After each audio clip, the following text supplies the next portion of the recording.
أعوذ بالله من الشيطان الرجيم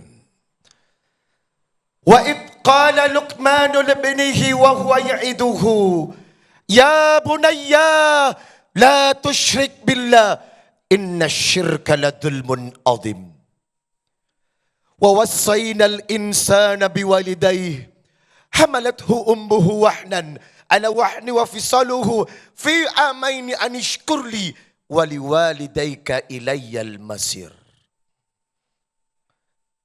Berikan amanat kepada anakmu.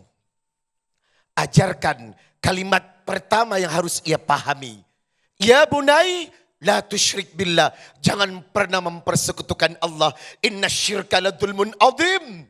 Siapa yang berani mempersekutukan Allah, ia telah melakukan kezaliman atau dosa yang sangat besar. Ajari kepada anakmu, wasainal insana biwalidai, hormati ibu dan bapakmu. Hamalathu ummuhu, terutama ibumu yang mengalami 3 kelelahan yang tidak dialami oleh seorang laki-laki dan para suami saat mengandung, melahirkan dan menyusui.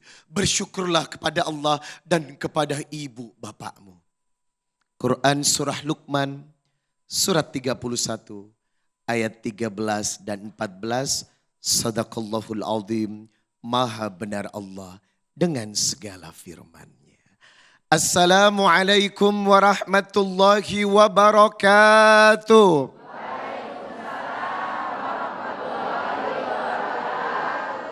Innal hamdalillah nahmaduhu wa nasta'inuhu wa nastaghfir.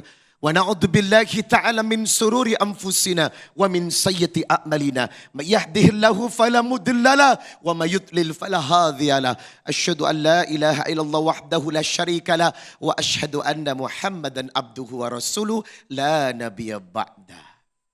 Jagalah keluarga dan rumah tangga. Harta yang paling berharga,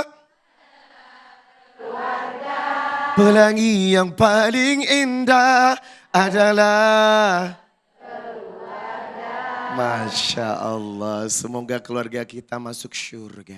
Amin. Anak adalah aset. Memiliki anak berarti memiliki aset untuk bahagia dunia akhirat. Maka Nabi berkata dalam sebuah hadis riwayat Muslim nomor 1631. Idza matal insanun qata'a amaluhu. Setiap orang meninggal sia-sia semua apa yang diperjuangkannya. Illa min thalatha, kecuali 3 perkara yang akan menguntungkannya di dunia dan di akhirat. Apa saja 3 perkara itu? Min shadaqatun jariyah, perbanyak amal jariyah. Yang kedua, wa ilmin yunfa'u bihi, ilmu yang bermanfaat. Dan yang ketiga, wawaladin soleh yad'u lahu, anak-anak soleh yang mendoakan orang tua. Yang harus digarisbawahi, anak-anak soleh.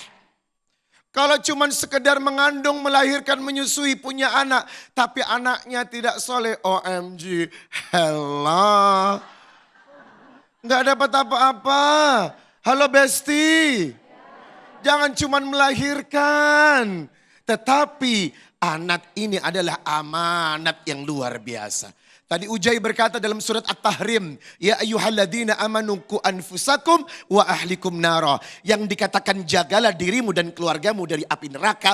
Kau berumah tangga bukan main-main, tapi itu ibadah yang sifatnya ghairu maghdo. Tanggung jawabmu adalah bagaimana membuat rumah tangga bahagia dan anak-anak kita menjadi soleh dan soleha.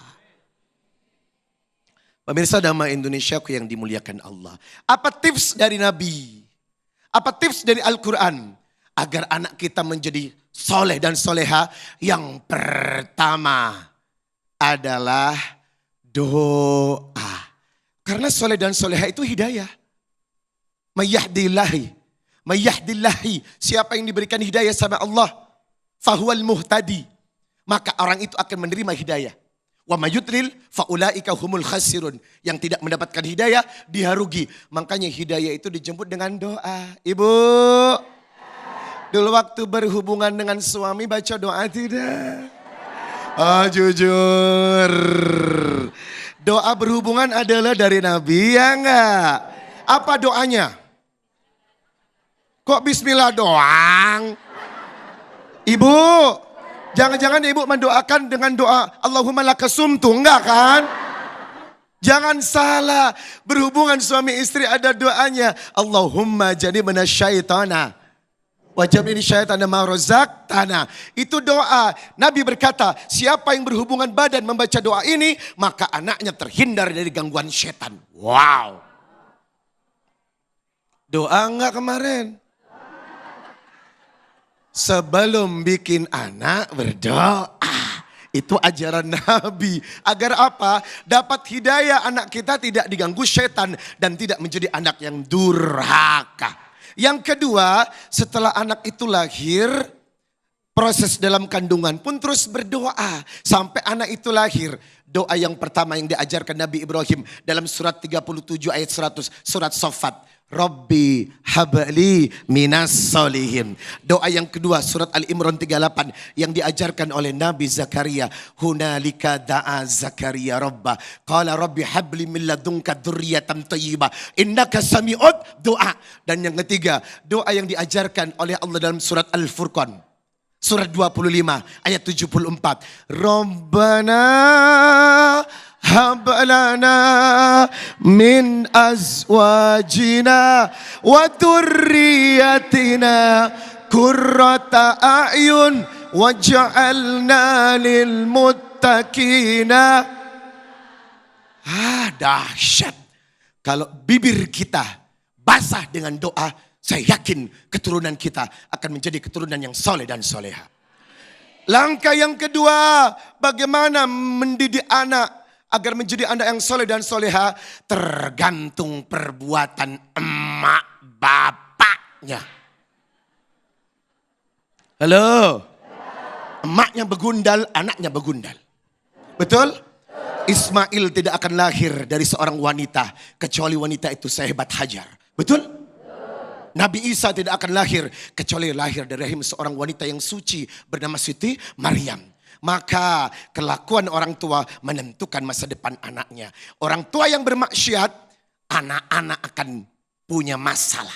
Suami yang bermaksiat, istrinya bertingkah. Istri yang bermaksiat, anak-anaknya juga bertingkah. Itu kenapa? Hal jazaul ihsan illal ihsan. Kebaikan yang antum usahakan akan melahirkan kebaikan. Atau surat Al-Isra ayat ke-7.